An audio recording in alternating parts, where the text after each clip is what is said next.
Please enter this. So if Mr. Dershowitz interrupts me again, I will not be silent. So please let him not interrupt me, okay? He's not the one who's interviewing me, it's you. So please stay silent till I finish my talk. Israel is not the one. Israel is the one that have destroyed any possibility for peace, not Palestinians. When did Israel accept to end its occupation of Palestinian land?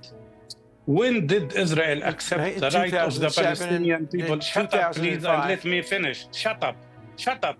Don't tell me to do that to you again. Answer it. You keep interrupting me. Don't interrupt me. I did not interrupt you while you talk. When you ask a question, I want to answer it. You asked the question. This time, don't ask me questions. You are not the interviewer. You shut up and let me finish. Israel is the one that rejected. You asked the question, Israel is the one that rejected to end occupation.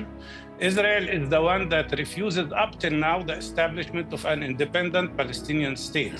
Not only that, Israel passed a law in the Israeli Knesset, which says Israel passed a law in the Israeli Knesset which said that the right of self-determination on the land of historic Palestine, which they call Eretz Israel, is exclusive for Jewish people.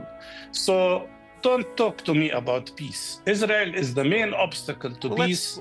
Israel has always been the main obstacle to peace. Israel will always be the main obstacle to peace as long as they have these fascists. Let me answer. Let's let Alan Dershowitz respond to that. Let me answer your question. Yeah. Let me answer your question, please. Bill Clinton has stated, and he stated publicly, it's on videotape, that he and Ehud Barak offered the Palestinians 96% of the West Bank, 4% of Israel, capital in Jerusalem, many, many other inducements. And Bill Clinton has said that Yasser Arafat, although he told him initially he would accept it, he rejected it. The Palestinians have rejected statehood in 1947, 1937, 2000, 2001, 2007.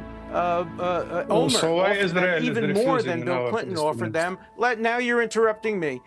Bill Clinton offered them, and Ehud Barak offered them. The Palestinians, as a leader once said, don't know how to accept yes for an answer. Israelis have offered a two-state solution over and over and over and over again. The Palestinians don't want a two-state solution because, as Bill Clinton said, this is Bill Clinton, not me, Hamas just wants to kill Jews. But isn't the truth, Palestinians don't want let me jump in there. State of the Jewish people. But they reject the two-state solution, period. But Alan, isn't it also true that Benjamin Netanyahu has no desire for a two-state solution, never has done?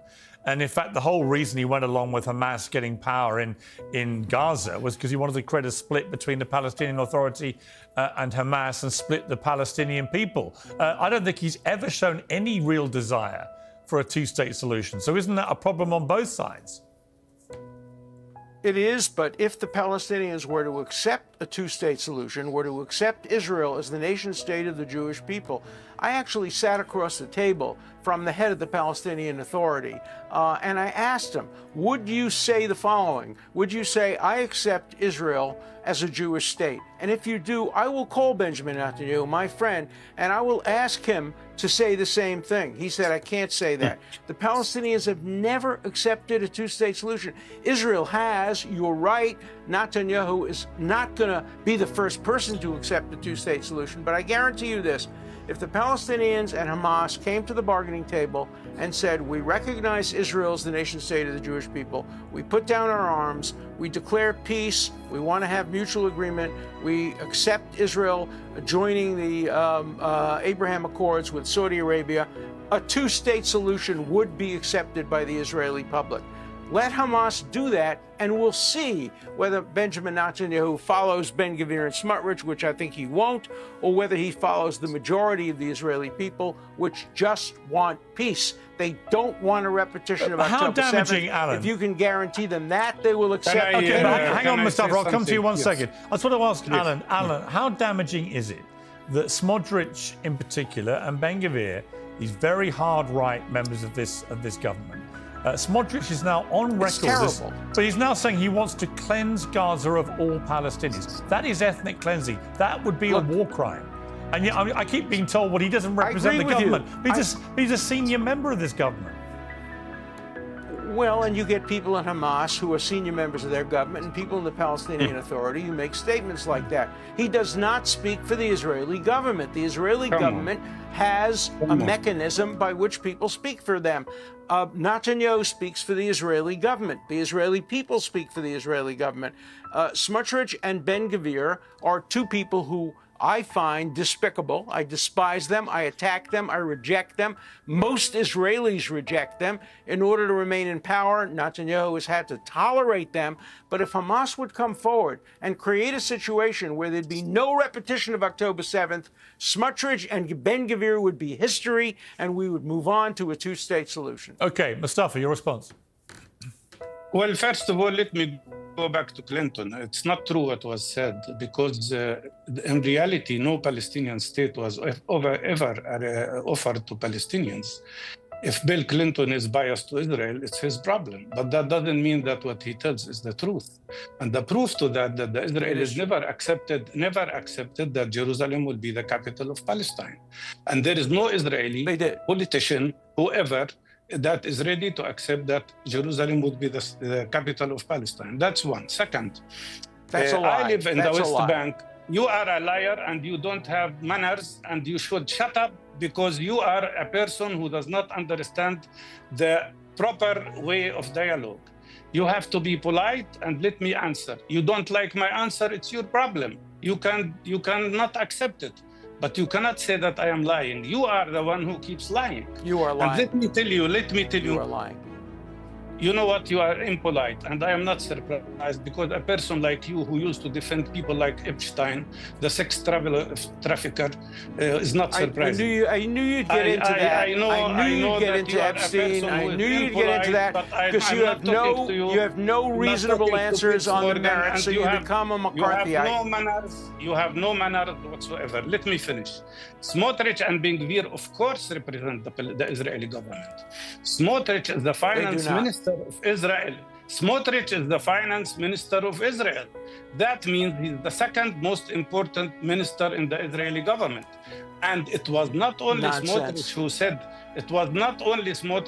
said that he will not accept, that he wants to call for ethnic cleansing of Palestinians from Gaza. It was Netanyahu, the prime minister of Israel, who calls for that, who speaks about that, who talks about it and call it Trump's vision of ethnic cleansing of Palestinians from Gaza.